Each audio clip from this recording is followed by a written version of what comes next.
الخير، إذا بغيت تسأل عن ديره وتاخذ علومها تسأل واحد من أهلها لأنه أبخص بها، ما تسأل واحد من برا لأنه ما بيعطيك المعلومات الكافية عنها ولا بيطبع لك الصورة الحقيقية عنها.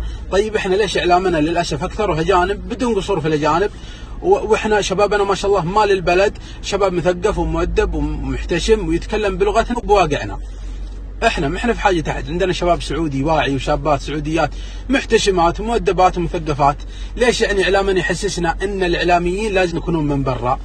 احنا ما استعنا بالاجانب في الحرب اللي فيها ذبح وموت، مواجهه رشاشات ودبابات، ما هي مواجهه كاميرات وميكروفونات. يا اخي الاعلام مواجهه المجتمعات، واحنا كشعب سعودي نحتاج اعلاميين واعلاميات سعوديين يمثلونا بالصوره الحقيقيه ومن نسيج مجتمعنا، والاعلاميين الاجانب بدون قصور فيهم يمثلون مجتمعاتهم في بلدانهم.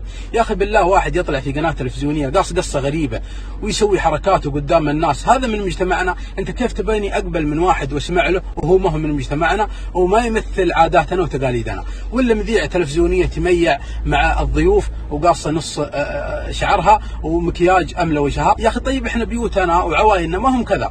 كل ما شطح مذيع ولا مذيعة قلنا والله تدهور الشباب السعودي، ونكتشف بعد فترة بسيطة أنهم أجانب ولا وافدين، ويستمر تشويه الصورة وفقد ثقتنا في الإعلام. احنا ما حد يلومنا يوم ندافع عن ثوابت وطننا العزيز وخصوصيتنا الجميله، احنا مجتمع نبيل ما يقبل الساقطين، الساقطين اعزكم الله ما لهم مكان في بلدنا، تضيق عليهم مرضى الحرمين بافكارهم الهدامه ويغشون اغراضهم يهاجرون خارج البلاد، لكن اذا تسيدت مثل هالاشكال اعلامنا هو اهم موقع في الدوله وسلمناهم زمام الامور ضاعت هويتنا اللي حرصوا عليها ولاة الامر. سلامتكم.